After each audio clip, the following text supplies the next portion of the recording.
Good morning mga kabataan! Tayo po ay paalis ngayon at tayo ho ay magbaranggayan.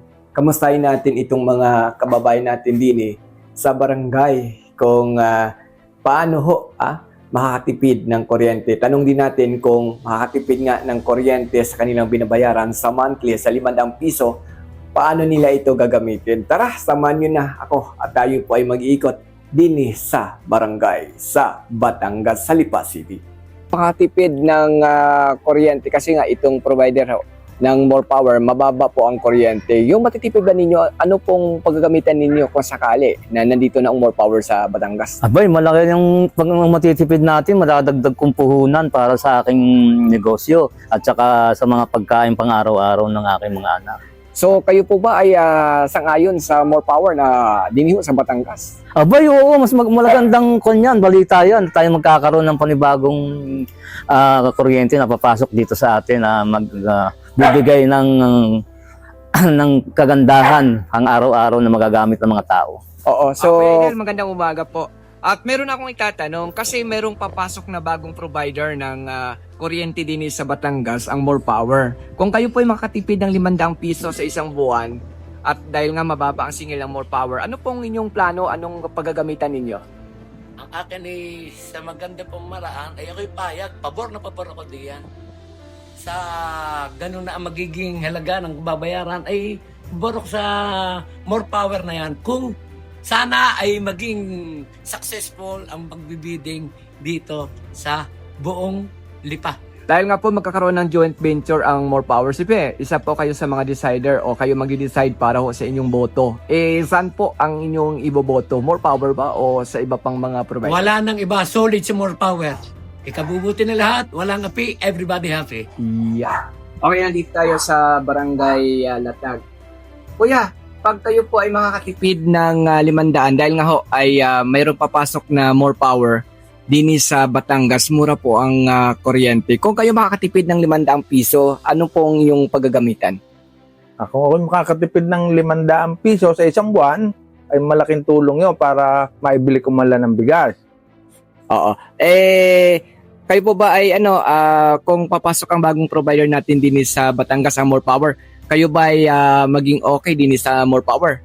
But okay ako, kaganoon na para yung mga mabil ko sa kuryente, bababa.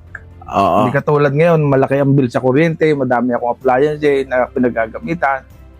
So, buto-buto kayo sa More Power na para maging kasama natin din sa lalawigan ng Batangas, mag-service sa mga Batanggenyo.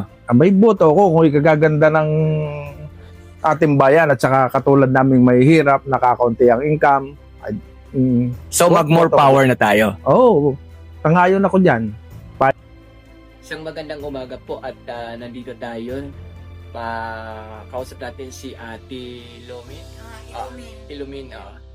So, Nay, magandang umaga po, no? Maitanong ko lang kasi mayroong bagong provider na papasok ko din sa Batangas, ang More Power. Dahil nga po sa Bohol, sa Negros, sa Iloilo, mura po ang kanilang kuryente. Kung nandito na po ang More Power sa Batangas, kung kayo po ay makakatipid ng 500 piso o higit pa sa 500 piso sa isang buwan, ano po ang inyong paggagamitan na inyong matitipid sa kuryente? Malaking bagay yung 500. Pwede na yung pambayad sa tubig. Tsaka sa mga panggamit din sa bahay. Magandang mag-power. Kung magkaroon po ng joint venture po ng More Power to Batilik, dahil nga po ay kalidad ang serbisyo nito sa Iloilo, sa Negros, sa Bohol, at siyempre tayo Mabatanggenyo, proud tayo. Okay ba sa inyo na ang More Power nandini na sa Batangas? Okay naman. Maganda rin naman kung ganun ang nangyayari. Mas makakatipid tayo. Tayo doon sa makakatipid.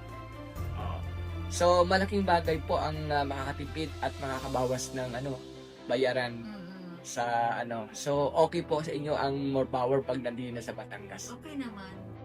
Sir, magandang umaga po at nandito tayo ngayon sa Barangay Latag. Sir, mayroong itanong lang ako sa inyo, mayroong bagong papasok na provider din sa Batangas, ang More Power. Kung kayo po ay makakatipid ng 500 piso pa, ano pong inyong paggagamitan? Abay, kung makakatipid ako ng 500 piso, ito'y magagamit ko na pambili ng pangangailangan namin sa araw-araw.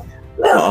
Kayo po ba ay sa ngayon o papayag dito pag mayroong bagong provider na papasok sa Batangas?